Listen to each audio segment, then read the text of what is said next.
लो जी, मैंने जो ही वीडियो चढ़ाई ते मरियम दे चाचू जड़ा ना खिताब करने वास्ते आ गए और पेट्रोल ते डीजल की कीमत घटा गए। सर जी वैसे कहते हैं कि मैंने वैसे कहा था कि 110 रुपए की कमी होगी दोनों चीज़ों में, लेकिन नहीं सर, डीजल दी एडी कमी ते पेट्रोल दी एडी कमी हो गई। बहरहाल जिस तरीके से डीजल की कीमत ऊंची गई थी, सब यही कह रहे हैं, मैं भी यही कह रहा हूँ, उसी तरीके से चाचू ने नीचे भी की हैं। इसके लिए चाचू के लिए तालियां बनती हैं, बनती हैं। ठीक है, उस दिन भी डीजल कम किया है ना, आज कट्ठा 135 रुपए फी लीटर डीजल कम कर दिया। किसानों खुश हो जाओ। ठीक है, हुण पेट्रोल तो डीजल का फर्क ही सिर्फ 20 रुपए का रह गया। पहले डबल हो गया था, 500 तो कितना हो गया था, 550 के करीब, और अब जनाब अली 385 ये डीजल और 12 रुपए पेट्रोल की कमी करके तो पेट्रोल 366 पे आ गया। ठीक है, होले होले होले होले सड़ो शरीको, होले होले आग तो ला गया है। इंशाल्लाह ताला मरियम नवाज के चाचू जो है आहिस्ता आहिस्ता छा रहे हैं। हमने तो सर जी उनके पिछले गुनाह माफ़ कर दिए हैं, पहले हम उनको करते रहे थे ना, आप भी माफ़ कर दें। इतनी बड़ी कामयाबी मिली है हमने, छोटे मोटी चीज़ें ना हो। वो तो मैंने अभी इस पिछली वीडियो में भी कह दिया था कि जी गैस भी चाहिए, बिजली भी चाहिए, इसके ऊपर मरियम भी तवज्जो करे और मरियम के चाचू भी तवज्जो करें। ठीक है, तो आप इस पेट्रोल की कीमतों से खुश हैं? पेट्रोल 12 रुपए लीटर कम तो ਉਹਦਾ रेट ਹੁਣ हो गया 366 ਤੇ डीजल ओए होए होए सर जी कितों शुरू होया है, तो डीजल 385 रुपए ते आ गया है, उस 135 रुपए लीटर सर जी कमी हुई है, बिल्कुल हुई है, कमी हुई है। ठीक है जी, ये तो हो गया पेट्रोल के मामला। अगे मामला सर जी थोड़े जे खटाई ची पड़ रहे हैं।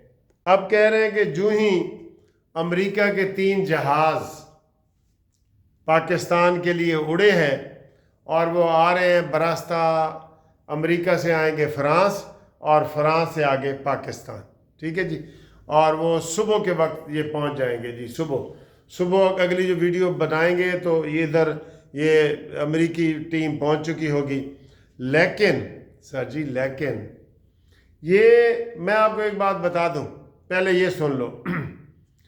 पाकिस्तान का काम था मुज़ाकरात के लिए आमादा करना, एक टेबल पे बिठाना। मुज़ाकरात के लिए आ गए हैं, पास हों, मुज़ाकरात कामयाब हों या फेल हों, उसमें पाकिस्तान का कोई किरदार नहीं है। हाँ, पाकिस्तान इनको जंग बंदी भी करवा दी है, पाकिस्तान का कमाल है, और उनको मुज़ाकरात के लिए आमादा भी कर दिया है, ये उनका कमाल है। अच्छा, जेडी वैंस तो वहाँ से चल पड़ा है अमेरिका से। इधर अभी अभी ट्वीट आया है, जो मेरा ईरान का जो ट्वीट आया ना, वो थोड़ा सा ख़तरनाक है। एक पॉइंट उनका ठीक है, एक पॉइंट आप खुद, मैं आपको 2 पॉइंट बताता हूँ, आप कहेंगे। उन्होंने कहा जी कि लबनान की जंग बंदी कराई जाए, पहले लबनान की जंग बंदी कराई जाए, 100% ठीक, 110% ठीक। ठीक है, लेकिन दूसरी जो शर्त है ना सर जी, उसके ऊपर आप देखें अब ईरान ने क्या कह दिया है। ये अचानक ही आई है, पहले 15 उसमें भी नहीं था। वो ये आई है कि जनाब जो हमारे 1979, चले सीधे हिसाब करने के लिए, जो 1980 से आज से 45 साल पहले के जो करेंसी जो मुंजमद की गई है अमेरिका में, कहते हैं जी ओ छाड़ो जी, ओ ही मुज़ाकरात तो पहले ओ छड़ो। मेरा ख्याल है इसके ऊपर ये इस वक्त जो है ना, ये मुनासिब नहीं होगा। फिर तो यही होगा कि फिर वो जेडी वैंस हो सकता है फ्रांस से ही वापस चला जाए। ठीक है ना, देखें ना आप, 45 साल से जो रकम रुकी पड़ी थी, उसका मुतालबा बड़े मुतालबे के तौर पे आप नहीं कह सकते। हाँ, जब मुज़ाकरात में बैठे تو آپ کہیں کہ جی ساڑھے پیسے ریلیز کرو، وہ حق بنتا ہے، لیکن آپ کہیں جی اگر نہیں کرتے تو ہم مذاکرات نہیں کریں گے، ادھر کام خراب ہو رہا ہے۔ ٹھیک ہے، میں کیا کہہ رہا ہوں جی، اس کمنٹس میں بتائیں کہ 45 سال پہلے جو رقم فریز کی گئی تھی، ہڑپ کی گئی تھی امریکہ کی طرف سے، وہ مذاکرات کی شرط میں نہیں ہونی چاہیے۔ البتہ جو ڈیٹیل مذاکرات کریں نا، اس میں وہ ضرور پوائنٹ لائیں، ان کا حق بنتا ہے ایران کا۔ کیا میں ٹھیک کہہ رہا ہوں؟ اس کے اوپر ضرور کمنٹس کریں، کیونکہ دشمن چاہتا ہے کہ مذاکرات نہ ہوں۔ ہم نے پولائٹ طریقے سے آگے بڑھنا ہے، ٹھیک۔ ایک اور خبر بھی بڑی ڈسکس ہو رہی ہے جی، خواجہ آصف کا ٹویٹ۔ خواجہ آصف نے کل جو ٹویٹ کیا ہے نا، اس نے کہا اسرائیل تم انسانیت پر ایک لعنت ہو، زحمت ہو انسانیت کے لیے۔ یہ اس ٹویٹ کو سر جی اتنا لوگوں نے دیکھا کہ وہ کہہ رہے ہیں کہ وہ آدھے گھنٹے میں ہی ملین میں پہنچ گیا، اور اس میں یہی تھا، پہلے بھی انہوں نے خواجہ آصف نے کہا کہ تم جہنمی ہو، تم لعنتی ہو اسرائیل، دنیا کے اوپر، دنیا انسانیت کے اوپر۔ اور یہ ٹویٹ کیا تو پھر جناب ڈیلیٹ کر دیا۔ ڈیلیٹ تو میرے خیال ہے چاچو نے کہا ہوگا، مریم کے چاچو نے کہا ہوگا کہ یار نہ کر۔ ویسے ڈیلیٹ کرنا نہیں چاہیے تھا، میں آپ کو بتاؤں، ڈیلیٹ بنتا نہیں تھا۔ ایک کر دیا، وہ وزیر دفاع ہے۔ اسرائیل بالکل لعنت ہے دنیا کے اوپر، مسلمانوں کے لیے بھی، نان مسلمانوں کے لیے بھی، بالکل یہ صحیح ہے۔ تو ڈیلیٹ کیوں کیا؟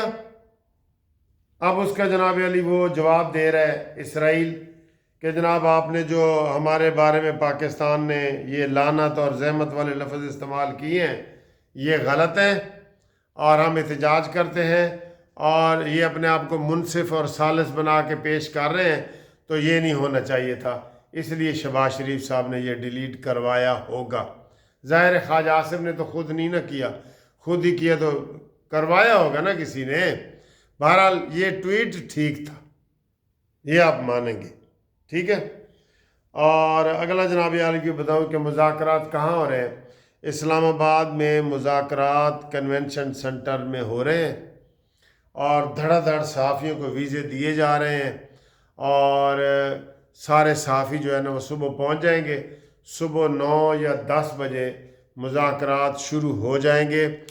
ایران کو چاہیے کہ وہ رات کو پہنچ جائے، یا تو وہ ابھی اپنی خفیہ رکھی ہوئی ہے، یا وہ ٹویٹ کر رہے ہیں، یا یہ ادھر تھوڑے 10% جو میں نے آپ کو کل بھی بتایا تھا، آج بھی 10% شک و شبہ پہنچتا ہے، کیونکہ ایران کو پہلے آ جانا چاہیے نا سر۔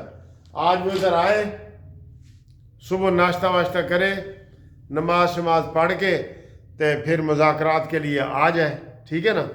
تو یا وہ کہہ رہے ہیں کہ ہم صبح آ جائیں گے، کیونکہ ادھر سے 1 گھنٹے 1.5 گھنٹے میں جو ہے نا ایران کے ادھر وہ اسلام آباد میں پہنچ جائیں گے، ٹھیک ہے۔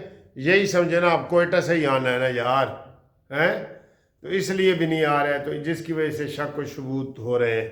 بہرحال ہمارے ساتھ رابطے کے لیے 030047257552 منصف عوان ایڈوکیٹ سپریم کورٹ، ٹھیک ہے سر جی۔ ہوں اللہ خیر، اللہ حافظ۔ کل انشاءاللہ تعالی نال رات جاگاں گے بھی صحیح، گپ شپ بھی لاواں گے۔ آج میرا بڑا کام تھا ہائی کورٹ میں بالکل تھکا ہوا ہوں، لیکن میں نے شو نہیں ہونے دیا آپ کے اوپر کہ میں تھکا ہوا ہوں، میں ڈٹا ہوا ہوں۔